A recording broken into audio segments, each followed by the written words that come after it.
Querido Pai que estás nos céus, antes de abrir tua palavra, queremos ter a certeza de que estás aqui. É um quadro impressionante o que podemos ver esta noite. Homens e mulheres reunidos, desejosos de ouvir o que tu tens para falar a nosso coração. Homens e mulheres juntos, unindo as nossas vozes e cantando louvores a teu nome. Pai querido, por favor, neste momento começa a trabalhar no coração de cada pessoa. Tu conheces a história de cada um dos que está aqui. Uma história de alegrias e de tristezas, de vitórias e muitas vezes de derrotas. Se há um coração ferido esta noite aqui, tu conheces. Se há um coração triste aqui, tu também sabes. Se neste momento aqui alguém está chorando, sentindo-se sozinho no mundo, incompreendido, tu és um Deus maravilhoso, capaz de entender. Um dia te fizeste homem para entender as nossas reações humanas, as nossas tristezas, as nossas angústias. Pai querido, por favor, responde ao clamor silencioso de cada pessoa presente. Tu conheces a necessidade íntima de cada um. Não permitas que ninguém volte para casa do jeito que entrou. Que todos voltem com esperança, sabendo que tem um Deus poderoso ao lado deles. Neste momento, ao abrir tua palavra, queremos ter a certeza de tua direção. Inspira cada pensamento, em nome de Jesus. Amém. Queridos,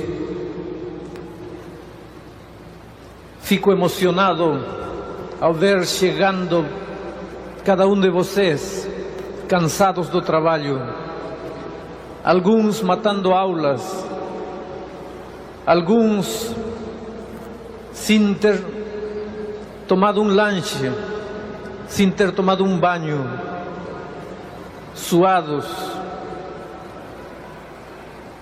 mas todos chegando de ônibus, de carro, a pé, de trem, ansiosos por saber o que Deus tem para falar. Um dia, queridos, todos nós estaremos reunidos no reino dos céus com Jesus. Poderemos abraçá-lo. Poderemos dizer para Ele: Senhor, por que demorou tanto? Poderemos contar-lhe toda a saudade que hoje toma conta de nosso coração. Enquanto isso, enquanto não chegar aquele glorioso dia, ainda teremos que dizer adeus. Ainda terá que terminar uma reunião tão linda como esta e vocês todos terão que pegar ônibus e carro e trem para voltar para casa. Mas um dia, a promessa de Deus diz assim: estaremos todos reunidos, cantando o cântico de Moisés e do Cordeiro, por toda a eternidade. Sem mais angústia, sem mais tristeza, sem mais lágrimas, sem mais enfermidades, sem mais dor, sem mais morte. Esse dia está mais próximo do que muitos podemos imaginar. Nesse dia todas as tuas tristezas terão acabado. Nesse dia não estarás mais aí sentado, sentindo-te só na vida, sentindo que ninguém é capaz de compreender teus problemas. Eu quero falar do amor maravilhoso desse Jesus esta noite. E escolhi o texto de São Marcos, capítulo 10, versículos 17 ao 22. Leio o texto bíblico. Ora, ao sair para se pôr a caminho, correu para ele um homem, o qual se ajoelhou diante dele e lhe perguntou: Bom mestre, que hei de fazer para herdar a vida eterna? Respondeu-lhes Jesus: por que me chamas bom? Ninguém é bom senão um, que é Deus. Sabes os mandamentos: não matarás, não adulterarás, não furtarás, não dirás falso testemunho, a ninguém defraudarás, honra teu pai e a tua mãe. O jovem, porém, lhe replicou: mestre, tudo isso tenho guardado desde a minha juventude. E Jesus, olhando para ele, o amou e lhe disse: uma coisa te falta, vai, vende tudo quanto tens, dá-o aos pobres, e terás um tesouro no céu. Então vem e segue-me. Mas ele, pesaroso desta palavra, retirou-se triste, porque possuía muitos bens. Queridos, vou falar esta noite da experiência de um homem que estava na igreja. O jovem rico guardava todos os mandamentos de Deus, todos os ensinamentos divinos. Eu tenho certeza que esta noite aqui ninguém guarda os mandamentos de Deus tão ao pé da letra como o jovem rico guardava. Não sei se você teria coragem de olhar a Jesus nos olhos e dizer: tudo isso que você está falando, tudo isso eu guardo desde quando eu sou um menino. Que você possa dizer isso para mim, talvez é possível. Que eu possa dizer isso para você, talvez pode ser possível. Porque você não conhece quem sou e eu não conheço quem você é. Eu posso olhar sua vida exterior, eu posso ver seu rosto, mas eu não posso conhecer a intimidade de seu coração. Mas, queridos, o jovem rico não falou isto para um homem. Olhou a Jesus nos olhos e disse: tudo isso que você está falando eu guardo desde quando sou um menino. Queridos, o jovem rico não estava fingindo, o jovem rico não estava aparentando, o jovem rico não estava simplesmente expressando uma frase de boca para fora. O jovem rico tinha a profunda convicção de que sua vida estava de acordo a tudo aquilo que estava escrito na palavra de Deus. Só que tinha um pequeno problema. Embora o jovem rico cumprisse tudo que a igreja pedia, embora o jovem rico guardasse tudo que estava escrito na santa lei de Deus, embora o jovem rico fosse um bom membro de igreja, um oficial de igreja, um professor de escola sabatina, um ancião de igreja, talvez um pastor de igreja, um cantor do grupo musical, um cantor do coral da igreja, embora o jovem rico fizesse trabalho missionário, cumprisse tudo, com tudo o que a igreja esperasse dele, o jovem rico no fundo era um homem infeliz. Havia noites quando ele deitava na cama e tinha vontade de chorar, e lá pela 1, 2 da manhã acordava, olhava para o teto e sentia vontade de chorar e perguntava: meu Deus, o que acontece comigo? Eu estou na igreja, eu guardo tudo, eu cumpro tudo, eu me esforço para andar direito, eu me esforço para dar um bom testemunho, mas por que sinto que eu não sou feliz? Eu tenho a sensação de que estou perdido. Se Jesus, se neste momento minha vida acabasse, eu sinto como que eu estou perdido. Por favor, meu Deus, me explica o que acontece com minha vida. Eu pergunto para você, querido, há momentos em sua vida que você também sente como que está perdido? Você se esforça para ser um bom membro de igreja, você se esforça para cumprir com tudo aquilo que Deus espera de você, você se domina, você exerce força de vontade para cumprir tudo, você participa, todo sábado cedo você está na igreja, todo domingo, toda quarta você está aí na igreja, mas por algum motivo você sente que as coisas não estão bem. E se eu perguntasse esta noite para você, mas o que é que atormenta você? Por que você sente que as coisas não andam bem? Você não saberia me explicar, porque você não entende o que acontece com você. Então talvez você possa entender esta noite ao jovem rico, porque o jovem rico era alguém assim, cumpria, guardava, se esforçava, andava direitinho, mas não era feliz. Qual era o problema deste jovem? Ele tinha nascido na igreja, só que os líderes da igreja deste rapaz, os líderes da igreja do jovem rico, estavam mais preocupados em que ele guardasse todos os mandamentos, que ele cumprisse todas as normas, que ele fosse um bom membro de igreja, que sua vida fosse um bom testemunho para os que não conheciam a igreja. Os líderes da igreja deste jovem estavam preocupados somente na vida exterior do jovem, na conduta, no bom comportamento dele. Os líderes da igreja deste jovem não estavam preocupados nem um pouco se este jovem era feliz ou era infeliz, se estava salvo ou estava perdido. Isso não interessava para eles.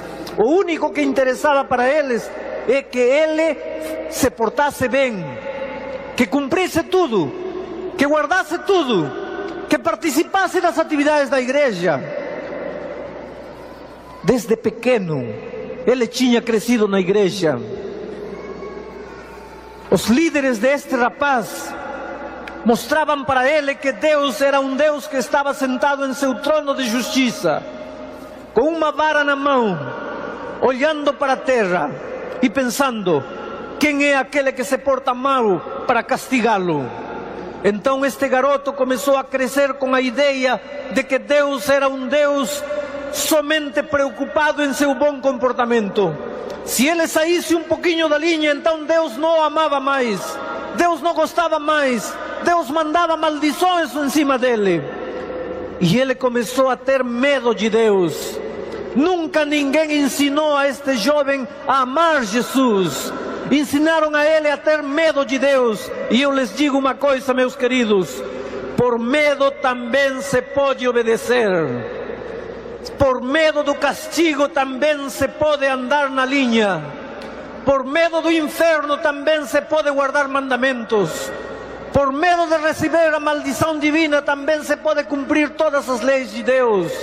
Só que isso não tem valor nenhum para Deus.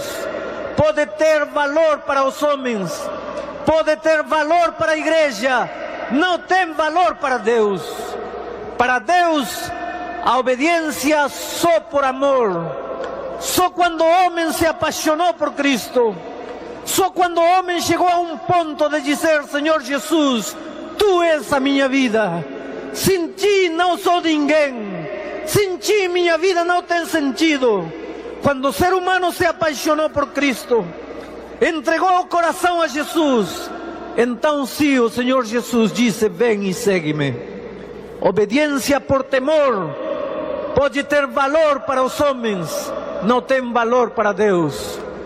É por isto que, em lugar de viver preocupados em mostrar ao jovem que, se se porta mal, será castigado por Deus, devemos levar os jovens e a igreja a apaixonar-se por Cristo, a entregar-lhe o coração, a amá-lo com todo o ser, porque a obediência para Deus só tem valor quando é o resultado de uma experiência de amor com Cristo. Mas a este jovem, os líderes da igreja deste jovem não estavam muito preocupados com a felicidade do jovem, somente com seu bom comportamento. Interessante, os líderes deste jovem tinham 10 mandamentos que Deus tinha deixado para eles, só que eles achavam que 10 era muito pouco. Então eles, por sua conta, inventaram como 30.000 pequenos mandamentos. Por exemplo, o sábado. Deus tem um mandamento com relação ao sábado. Em Éxodo capítulo 20, versículo 8, diz que devemos lembrar-nos do dia de repouso para santificá-lo. e que esse dia é o 7º dia da semana, e que nesse dia devemos pensar em Deus, devemos viver um dia especial de comunhão com Deus. E nossa comunhão com Deus deve ser tão maravilhosa, tão bonita, que todas as outras coisas ficam para o resto da semana. Mas os líderes da igreja deste rapaz pensavam: para o sábado um mandamento é pouco. Então eles, por conta deles, inventaram um monte de pequenos mandamentos. Um deles, por exemplo, dizia: o sábado só pode andar 1000 passos. Então, quando começava o sábado, sexta-feira, ao pôr do sol, biblicamente, eles começavam a contar: 1, 2, 3. E o sábado, para eles, não era um dia de comunhão com Deus. O sábado, para eles, era um dia de contar passos. Porque o mais importante não era viver em comunhão com Deus. O mais importante era não andar mais de 1000 passos. Então, se o sábado às 3 da tarde dava 999.000, ficavam parados aí até o sábado acabar. Porque se davam 1001 passos, estavam pecando, estavam transgredindo o princípio do sábado. Imaginem como eles viviam preocupados em formas, formalismo. O importante é não dar mais de 1000 passos. Queridos, Deus não criou o sábado, não estabeleceu o sábado para ser um dia de contar passos, ou de andar preocupado no que posso, no que não posso fazer. Deus estabeleceu o sábado para ser um dia de comunhão maravilhosa com Deus. E a comunhão com Ele devia ser tão bonita, tão entusiasta, tão cheia de significado, que o ser humano deixava tudo demais para o resto da semana. Mas os líderes da igreja deste rapaz estavam só preocupados em formalismos, em detalhes. Queridos, eu não sei se os tempos têm mudado. Às vezes eu tenho medo. Se às vezes nós, como irmãos maiores, como irmãos mais velhos, se às vezes nós, como pais, estamos preocupados em mostrar para nossos filhos um cristianismo de amor ou um cristianismo de medo, um cristianismo de princípios profundos ou um cristianismo de casca, um cristianismo de exterioridades, um cristianismo de detalles insignificantes, detalles farisaicos, detalles que não têm nada a ver com a profundidade de uma vida espiritual e sólida em Cristo. Eu me pergunto por que o jovem acha que o cristianismo é chato.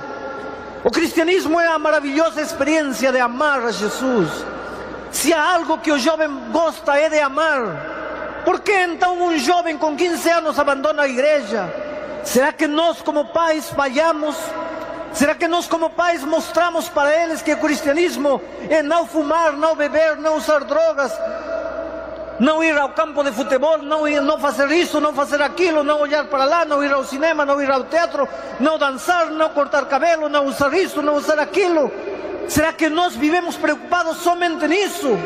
Não ensinamos ao jovem que cristianismo é a maravilhosa experiência de andar com Jesus, de apaixonar-se por Cristo, de conviver com Ele, e que o resultado dessa vida de comunhão será uma vida de uma conduta maravilhosa. Mas quando estamos mais preocupados em exterioridades, mostramos um cristianismo horrível para a juventude. E depois nos lamentamos porque eles não estão mais na igreja. E depois nos lamentamos porque eles não querem saber mais de Jesus. Mas como quererão saber de Jesus se nunca ensinamos a amá-lo? Se só ensinamos a eles a ter medo de Jesus? Se quando ele cai e escorrega e se machuca, a criança, nós dizemos: Deus está te castigando porque está brincando em sábado. Como é que podemos ensinar assim a uma criança a amar a Jesus? Queridos, alguma coisa temos que reavaliar em nossa maneira de apresentar o cristianismo como pais. O jovem rico cresceu numa igreja preocupada com detalhes. Nunca amou Jesus. E quando ele já estava jovem, ele tinha aprendido a guardar todos os mandamentos ao pé da letra. Não fumava, não bebia, não usava drogas, não ia ao cinema, não fazia isto, não fazia aquilo. Estava tudo maravilhoso. maravilhoso para os homens, mas por dentro era um homem oco, vazio. Sua vida não tinha sentido, era infeliz, chorava sozinho. Mas quem se importava com suas lágrimas? A igreja estava feliz com que ele guardasse tudo. Se chorava à noite sozinho, isso não importava. Queridos, terá que chegar um momento em que o ser humano seja mais importante para nós que qualquer coisa. Terá que chegar um momento em que a pessoa humana, o coração humano, o sentimento humano tenha que valer mais, muito mais do que a imagem de uma instituição ou de uma igreja. Terá que chegar um momento em que nós, como pastores, meus queridos irmãos, façamos sentir que você é um ser humano maravilhoso, que você não é um tijolo, que você não é um saco de batata, que você não é um número. Terá que chegar um momento em que eu, como evangelista, chegue aqui, não tanto preocupado em batizar 1000 pessoas para acrescentar números à minha igreja, mas que eu chegue aqui preocupado em que você se torne um homem feliz em Cristo, que você descubra a saída para a sua confusão, que você encontre o remédio para os problemas familiares, que você encontre paz em Jesus. Agora, claro que se você se batizar na igreja, eu vou me sentir feliz também. Mas terá que chegar um momento em que eu, como pastor, aprenda a dar a você o valor que você tem como ser humano. Que eu tenha que me importar com suas lágrimas, com sua alegria, com sua tristeza. Mas o jovem rico não teve essa oportunidade de crescer num ambiente assim. O resultado que era um homem infeliz. Por isso, quando Jesus chegou a Jericó, este jovem procurou Jesus. E quando Jesus já estava saindo, ele não pôde aguentar mais, e correu e caiu de joelhos diante de Jesus. E lhe disse: Senhor Jesus, por favor me ajuda, eu estou perdido. Por favor me ajuda, eu estou perdido. Querido, você podia correr esta noite a Jesus e dizer: Senhor Jesus, por favor me ajuda, eu estou perdido. Estou pregando para os anciãos de igreja. Podiam correr a Jesus e dizer: Senhor me ajuda, porque estou perdido. Estou pregando para os pastores que me estão assistindo esta noite. Podíamos correr a Deus e dizer: Senhor Jesus, me ajuda, porque eu estou perdido. Talvez você me diga: pastor, o senhor está sendo muito atrevido. Como eu vou estar perdido se eu sou um líder de igreja? Talvez aí esteja a nossa grande tragédia. Os líderes pensamos que sempre temos razão. Esse é um problema terrível que eu tenho comigo mesmo. Quantas vezes tenho que me ajoelhar sozinho e dizer: Senhor, ajuda-me a aceitar que estou errado.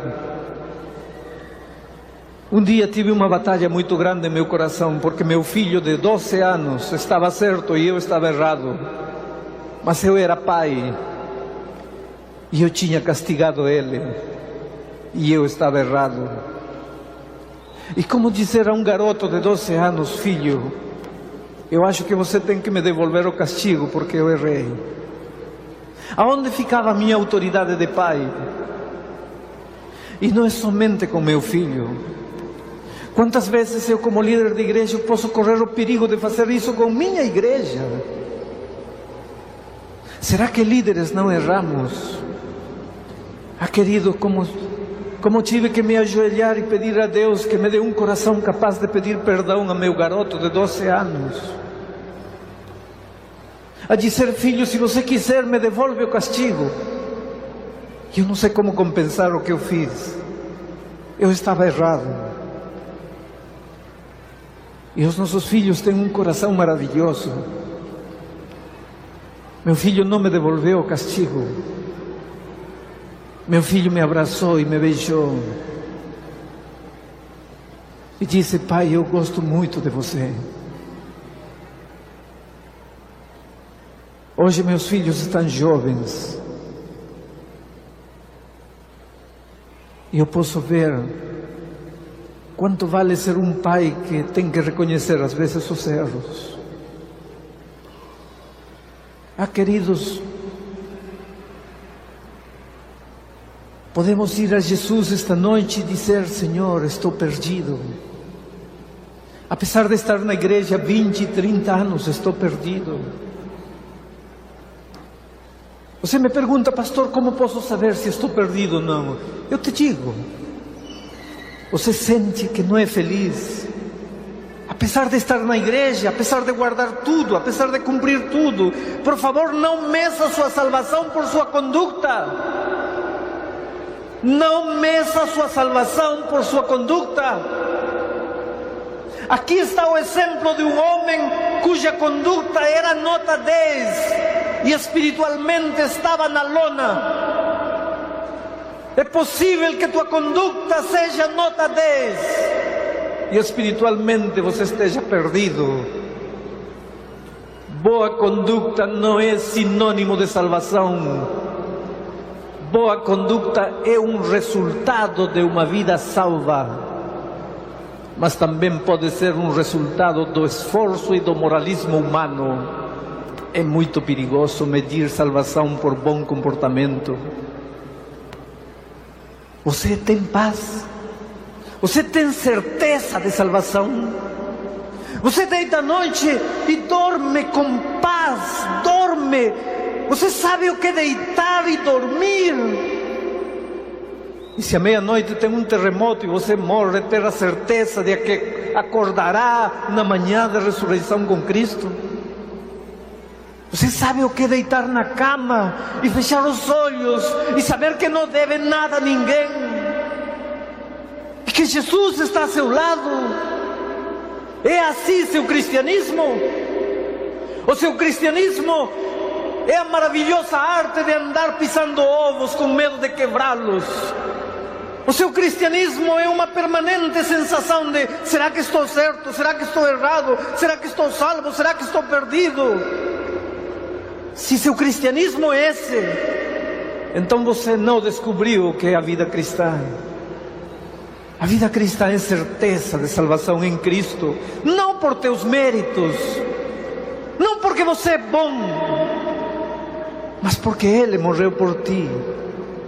Então você corre a Ele, e sua vida substitui tua vida, e seu Espírito toma posse de teu coração e te leva para as grandes obras de vitória, e santifica a tua vontade, e usa a tua vontade santificada para as grandes obras de vitória.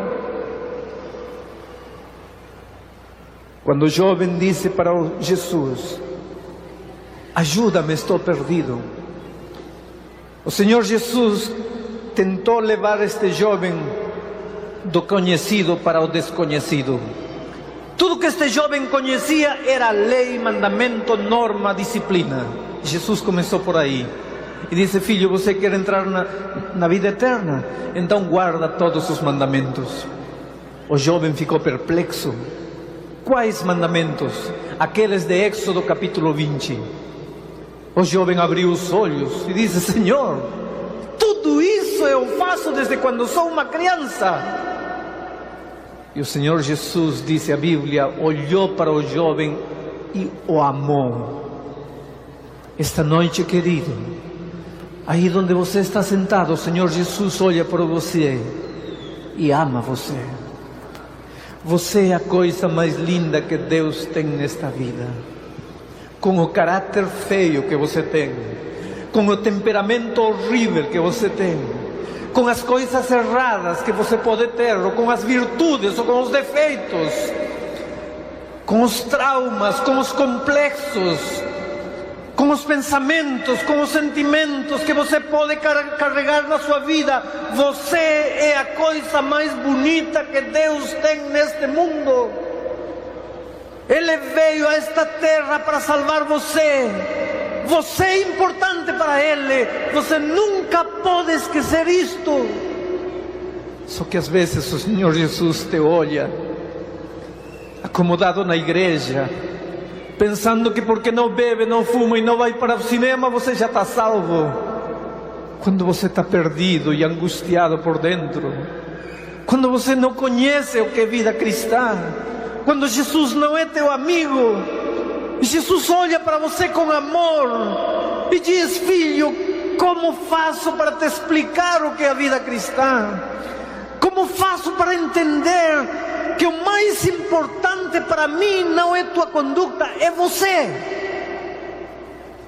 Não quer dizer que Jesus quer que você se porte mal, não. Mas Ele não está tão preocupado em tua boa conduta quanto está preocupado em você, como ser humano. Porque Ele sabe que se você lhe entregar o coração, a boa conduta será um resultado natural desse convívio de amor com Jesus. Queridos, a Bíblia diz que quando Jesus olhou para o jovem, descobriu o problema e lhe disse: sabe, filho, por que você não é feliz? Porque você está na igreja, cumpre tudo, guarda tudo, mas você não me ama. Você não me ama. Em teu coração não estou eu, em teu coração está o dinheiro. Você ama o dinheiro, você não me ama a mim. Você quer realmente ser feliz? Então vai, tira o dinheiro de teu coração. Então vem e segue-me. E a Bíblia diz que o jovem foi embora e nunca mais voltou. Sabem por quê? Porque é muito mais fácil estar na igreja aparentando, esforçando-se, cumprindo, guardando, cantando. É mais fácil estar na igreja assim do que entregar a Jesus verdadeiramente o coração. É muito mais fácil isso. Entregar-lhe o coração autenticamente não é fácil. É muito mais fácil estar sentado aparentando que você é bom, mas entregar-lhe de verdade o coração não é fácil. Por isso o jovem foi e não voltou mais. Você pode estar respirando aliviado esta noite, dizendo: graças a Deus eu não tenho dinheiro. Querido, o problema daquele rapaz era o dinheiro. Mas será que em teu coração, em lugar de Jesus, está um artista de televisão? Em teu coração, em lugar de Jesus, está a tua profissão? Em lugar de Jesus, em teu coração está teu namorado, tua namorada? Se você tivesse que escolher entre teu namorado e Cristo, fica com o namorado. Se você tivesse que escolher entre seu pai e Cristo, fica com o pai. Se você tivesse que escolher entre seu filho e Cristo, fica com o filho. Se tivesse que escolher entre um trabalho e Cristo, fica com o trabalho. Nós podemos ter no coração até coisas boas. Eu me atrevo a dizer esta noite que aqui presente há muita gente que tem no coração a igreja adventista do sétimo dia, mas não tem Cristo. Amam muito mais a igreja do que Cristo. E eu lhes digo uma coisa: com um pouco de esforço, se pode ser um bom membro de igreja, mas não se pode ser cristão. Mas quando você vai a Cristo e lhe entrega o coração, você torna-se cristão. E sendo cristão, você naturalmente será um bom membro de igreja.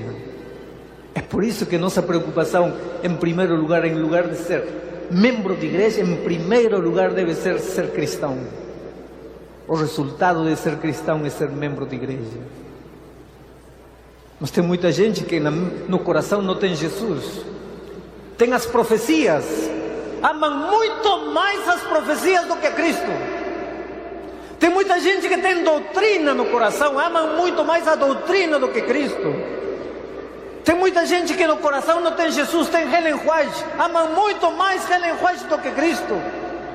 E não quer dizer que a profecia não tenha lugar na vida do cristão. Sim, Senhor, a profecia tem seu lugar, a doutrina tem seu lugar, a igreja tem seu lugar, o espírito de profecia, Ellen White, tem seu lugar na vida do cristão. Só que o primeiro lugar só tem direito a ser ocupado por Cristo e mais ninguém. E é isto que temos que entender. Porque profecias nunca trarão felicidade a teu coração. Doutrina não trará paz à tua alma. Só Cristo pode entrar e colocar felicidade, paz e transformar tua vida. Tu Tudo demais são detalhes que encaixam na vida do cristão. Era isto que Jesus estava querendo dizer ao jovem rico: você tem que tirar de seu coração tudo que atrapalha sua comunhão comigo, tem que me dar o primeiro lugar na sua vida. E o jovem não aguentou, foi embora e nunca mais voltou. Queridos, há 13 anos uma senhora conheceu a Jesus. Durante estes 13 anos, o marido nunca quis saber nada da igreja. Muitas vezes dificultou a vida desta pobre senhora, membro da igreja, que tinha entregado o coração a Jesus. Vocês imaginam como sofre uma esposa cujo marido não ama a Deus? Vocês sabem como sofre um lar cujo pai não quer saber nada de Deus? Talvez você, minha querida irmã, está aqui triste porque seu marido não quis acompanhá-la. Talvez você, meu querido irmão, está triste aqui porque sua esposa não quer saber nada de Jesus. Talvez você entenda a angústia desta senhora, que durante 13 anos orou para Jesus transformar o coração do marido. No carnaval passado, depois de acabar toda a folia, Antônio sentia no coração vazio. De que servia a alegria passageira do carnaval se depois só restava angústia, tristeza e desespero dentro? Então reconheceu que precisava de algo mais concreto, de algo mais sólido. Um dia decidiu acompanhar a esposa para a igreja. Assistiu a uma série de conferências dirigida pelo presidente deste campo, pastor Ari Gomes. E num apelo que lhe fez uma noite, Antônio levantou-se e decidiu entregar a vida a Jesus. E esta noite, como resultado de seu amor por Cristo, ele decide batizar-se. E ele entra no tanque batismal para ser batizado em nome do Pai, do Filho e do Espírito Santo. Um homem que viveu vazio durante toda a sua vida, neste momento cobra significado. Entrega a vida a Jesus e lá fora está esperando a ele sua esposa com os braços abertos. Agora a família completa louvará o nome de Deus. Agora poderão ambos educar seus filhos nos caminhos do Senhor. Agora são uma família completa. E este milagre que Deus fez com a vida de Antônio poderá fazer também em seu lar. Tenha certeza disso. O Espírito de Deus um dia trará seu esposo, sua esposa, seu filho de volta, e você terá a alegria de experimentar a alegria de Antônio esta noite. Louvamos ao Teu nome, Senhor Deus, pelo maravilhoso trabalho realizado na vida deste Teu servo, o irmão Antônio. E nesta hora tão preciosa na vida deste homem, eu, como ministro do Santo Evangelho, tenho a alegria e a satisfação de batizá-lo em nome do Pai, do Filho e do Espírito Santo. Amém. Glorioso dia hoje, quando Antônio renasce a uma nova experiência com Cristo. No caminho da vida encontrou Jesus, se apaixonou por Ele. E hoje junta sua vida a Jesus publicamente, através do batismo, para sempre. Queridos, eu nasci praticamente na igreja adventista. Minha mãe conheceu o Evangelho quando eu tinha 4 anos de idade. Eu cresci num pequeno grupo, muito parecido com a igreja do jovem rico, onde os líderes da igreja só viviam preocupados no bom comportamento dos jovens, não com o coração, não com a felicidade, não com a salvação nem a perdição deles. Você tem que portar-se bem, foi o que me ensinaram. Se você não se portar bem, Deus te castiga, foi o que me ensinaram. Eu também cresci tendo medo de Deus. Nunca ninguém me ensinou a amar Jesus. Por medo também se pode obedecer. E eu obedecia de alguma maneira tudo que Deus esperava de mim. Com 12 anos, eu entrei no tanque do batismo para selar a minha vida de entrega a Deus.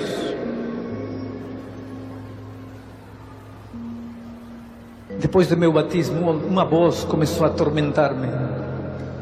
Agora você é batizado. Você não pode mais errar. Você conhece todo o caminho, toda a verdade, tem que cumprir tudo. Você não pode falhar. Agora você está batizado. Com 16 anos entrei na faculdade de teologia, após concluir o 2º grau. Agora uma voz falava em meu coração: você será um futuro pastor. Você não pode falhar. Você não pode falhar. Com 19 anos, formei-me na faculdade de teologia. Com 20 anos, me entregaram à primeira igreja para pastorear. Queridos, a voz de minha consciência dizia: você é o pastor. Se alguém tem que cumprir tudo ao pé da letra, é você, porque sua vida tem que ser um exemplo para a igreja. E Deus sabe que com um pouco de esforço, com luta em meu coração, consegui dar um bom testemunho para a minha igreja. Consegui dar um bom exemplo para a minha igreja. O que ninguém sabia era que lá no fundo do coração eu era um pobre homem infeliz, vazio. Minha vida e meu ministério não tinham sentido. Queridos, eu nunca quero viver novamente os 2 primeiros anos de meu ministério. Eu era um pastor. Vocês sabem o que é pregar um sábado de manhã para a igreja com a Bíblia aberta e dizer: irmãos, o cristianismo traz felicidade. E depois ter vontade de fechar a Bíblia e dizer: irmãos, eu estou dizendo isto porque é isto que eu aprendi na faculdade de teologia. Mas na minha vida o cristianismo nunca trouxe felicidade. Eu sou um homem angustiado. Eu luto, eu me esforço para cumprir tudo. Eu me esforço para dar um bom exemplo à minha igreja. Vocês podem ver minha vida e não tem nada de que me acusar, mas lá no fundo, vocês não sabem, eu sou infeliz. Eu não tenho paz. Eu não podia dizer isso. A meio-dia, quando todos meus irmãos iam para casa almoçar, eu era solteiro aquele ano. Voltava para minha casa, deitava na cama, olhava para o teto e enquanto as lágrimas rolavam pelo meu rosto, eu perguntava a Deus: por quê? Eu não estou fazendo nada errado. Eu estou dando estudos bíblicos, visitando as pessoas, pregando, participando. Eu estou cumprindo meu trabalho, por que não sou feliz? Eu não podia entender o que acontecia. Tinha medo de que um dia Deus me julgasse e me condenasse por estar sendo um pastor hipócrita. Pregar felicidade quando não havia felicidade no coração. E por ser coerente comigo mesmo, quando terminou o 2º ano de meu ministério, tirei minha credencial, procurei meu presidente e entreguei minha credencial para ele. Meu presidente saiu detrás da mesa dele, fechou a porta da sala dele, puxou uma cadeira e sentou perto de mim, colocou seu braço em meu ombro e, olhando-me assim nos olhos, disse: você tem algum pecado escondido? Olhei para ele e disse: pastor, o senhor não me entende. Sabe que lá no fundo eu gostaria de saber que eu estou fazendo algo errado, porque então pelo menos eu saberia por que eu não sou feliz. O pior é que eu me esforço para cumprir tudo, para guardar tudo, e eu não sou feliz. Ele me disse: Bulhão, guarda sua credencial. Você alcançou estes 2 anos seus salvos de batismos. Você é um bom pastor. Eu disse: pastor, de que adianta eu alcançar meus salvos de batismos se eu não sou feliz? Como os homens julgamos o êxito ou fracasso de pessoas pelas coisas que se veem. Homens não podemos ver o coração.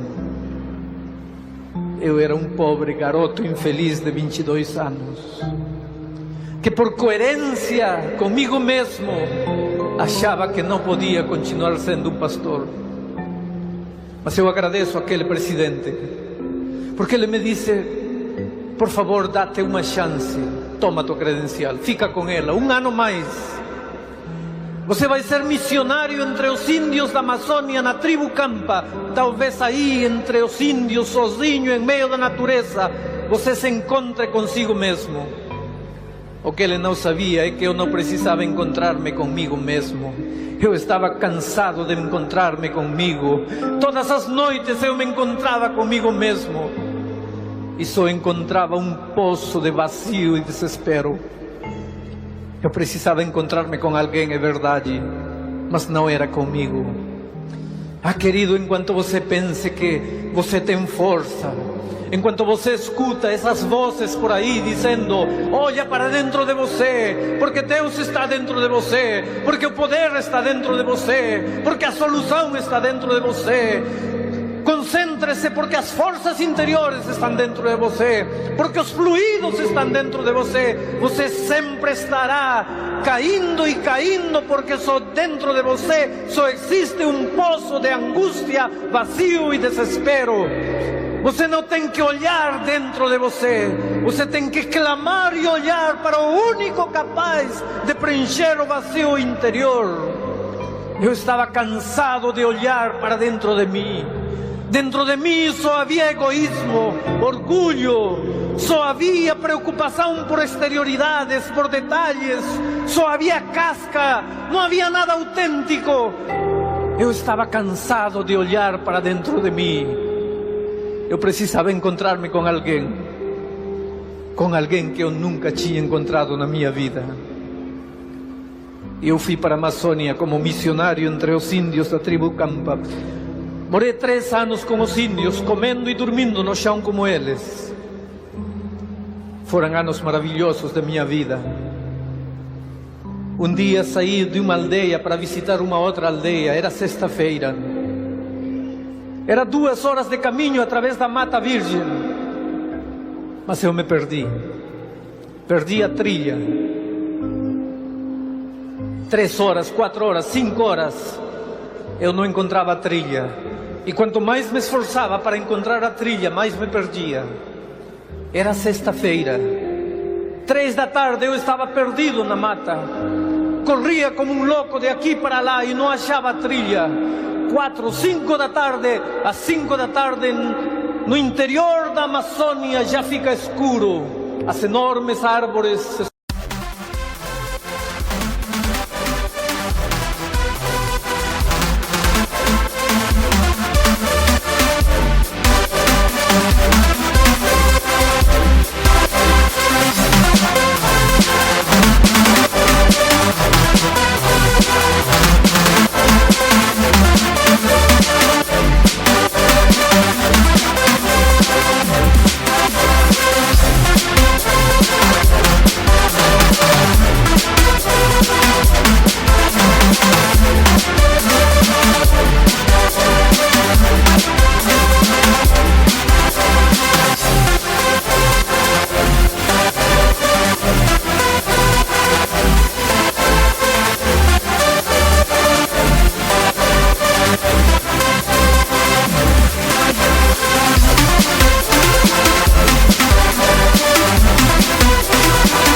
escondem o sol. De repente, tudo ficou escuro. Nuvens negras anunciavam uma tormenta. E em pouco tempo, uma chuva torrencial começou a cair. Uma tempestade. 6 da tarde não se enxergava um palmo.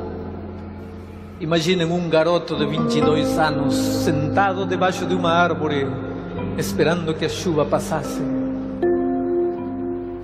Sozinho em meio da mata, molhado, sentado embaixo de uma árvore, me perguntava: para quê? ¿Para qué todo este sofrimento? ¿Por qué? A chuva não passou, mas quando acalmou um pouco, lá pelas 8 da noite, eu decidi caminhar. Caí, levantei em meio da lama. Foi aí que escorreguei e rolei por um precipício abaixo. Minha mochila rolou, todo cheio de barro. Tentei sair daquele abismo, mas meus esforços humanos não adiantaram. Tudo o que eu fazia para sair não adiantava. Rolava, escorregava e voltava para a lama. Foi aí, em meio do barro, da chuva, que eu vi, como num filme, desfilar minha vida toda. E descobri minha grande tragédia. Eu precisava de alguém. Eu precisava que alguém me ajudasse. Eu precisava de uma pessoa a meu lado para me puxar de aí. E aquela noite descobri que eu nunca tive ninguém comigo. Em meu coração estava a Igreja Adventista do Sétimo Dia, para a qual eu vivia. Em minha cabeça havia doutrinas e profecias. Eu não precisava disso. Eu não precisava de uma igreja nessa hora, nesse momento. Não precisava de uma igreja, não precisava de doutrina, não precisava de teologia, não precisava de cristologia, não precisava de profecia. Eu precisava de uma pessoa. Mas essa noite eu descobri que eu andei minha vida toda sozinho. Eu não tinha ninguém. Doutrina não traz vida, profecia não traz vida, igreja não traz vida. Só Cristo traz vida, e eu nunca tive Cristo comigo. Eu era pastor. Hoje eu penso, o que pregava eu para minha igreja se eu não conhecia Jesus? Como podia ter força minha palavra se eu não conhecia o Jesus da força? Aí, em meio da lama e do desespero, eu gritei, pedindo ajuda. Na selva, quando alguém se perde, tem que gritar. Alguém pode ouvir o grito, e pelos gritos as pessoas se aproximam e se ajudam.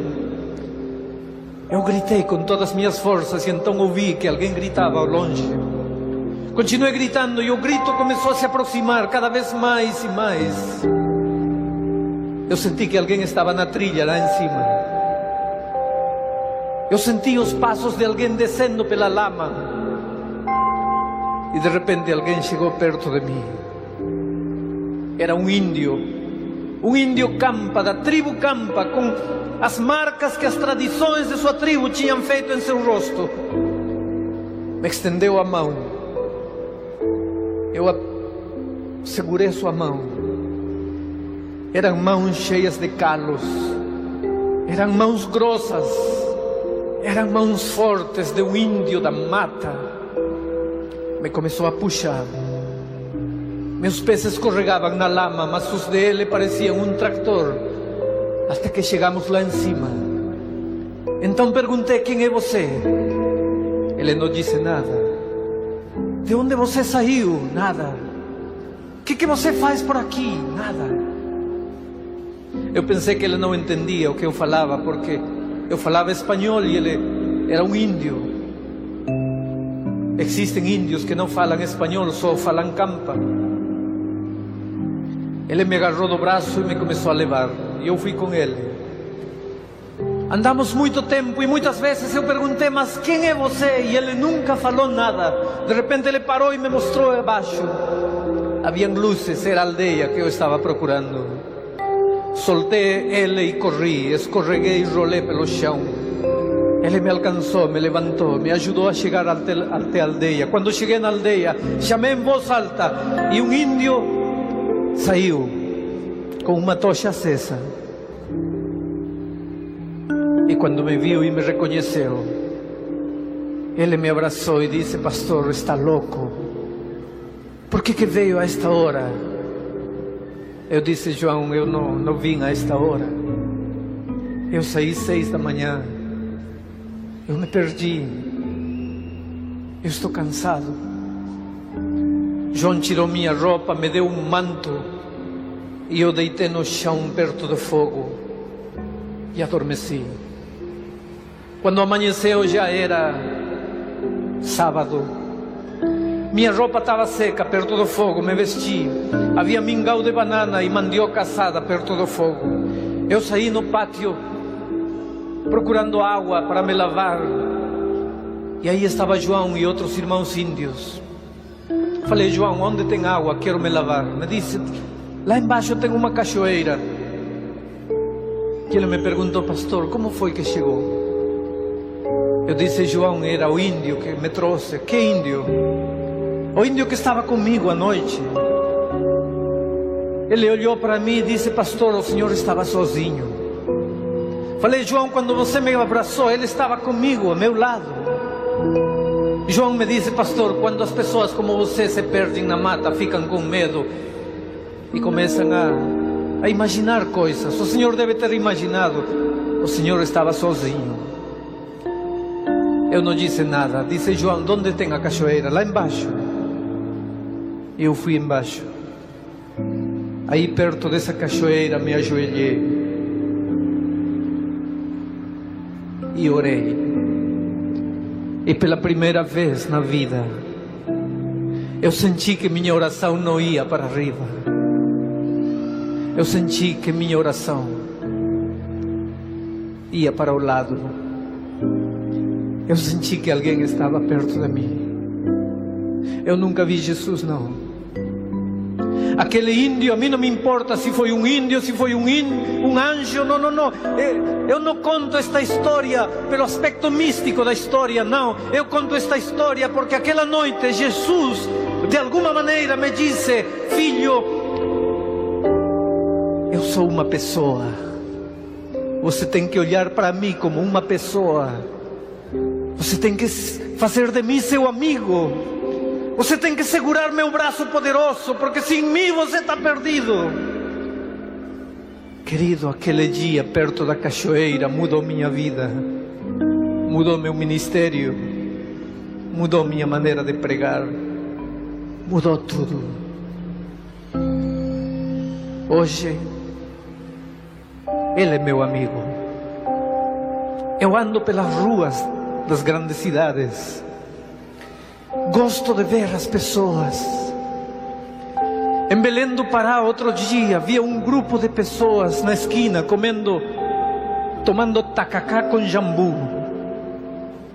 Alguma vez vocês tomaram tacacá com jambu? Os nordestinos devem entender o que estou falando. Eu me assentei na calçada com eles e tomei tacacá com jambu. Se alguém passasse por aí, podia pensar que eu estou louco. Eu quero entender o que as pessoas sentem. Quando uma pessoa sai às 6 da tarde do trabalho e senta na calçada para tomar tacacá com jambu, o que procura na vida?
In the darkness, we're lost and found. Whispers echo, a haunting sound. Layers of vocals floating in the air, lost in the moment without a care. Melodic waves of emotion, experimental simply devotion. Classic crossover styles untold. In this indie rock world we won't grow old. A captivating blend of alt rock. In this journey we'll never stop. Female vocals, a soft embrace, guiding us through time and space. Melodic waves of emotion, experimental simply devotion. Classic crossover styles untold. In this indie rock world we won't grow old. A captivating blend of alt rock. In this journey we'll never stop. Female vocals, a soft embrace, guiding us through time and space. Melodic waves of emotion, experimental simply devotion. Classic crossover styles untold. In this indie rock world we won't grow old. Lost in the rhythm, lost in the beat. These haunting melodies so bittersweet.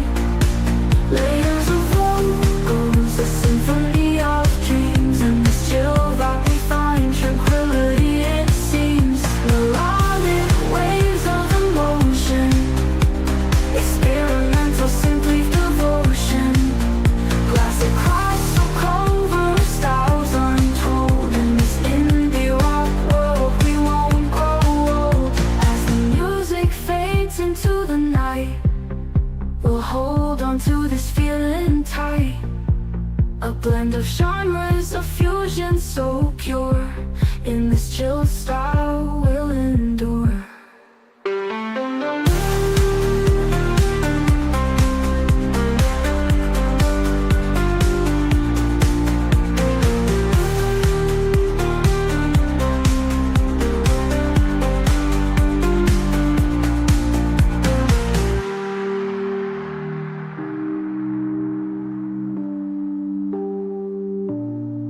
As the music fades into the night, we'll hold on to this feeling tight. A blend of genres, a fusion so pure. In this chill style we'll endure.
dancing in the moonlit night.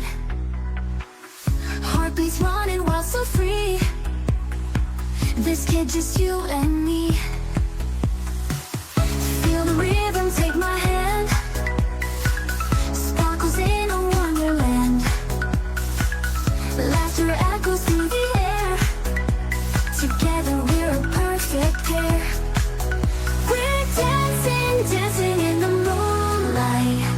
Underneath the stars so high. We're jumping, jumping to the daylight. Never wanna say goodbye.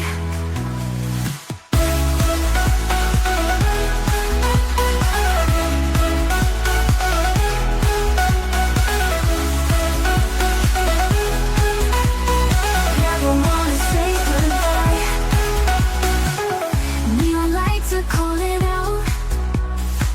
City's ours without a doubt.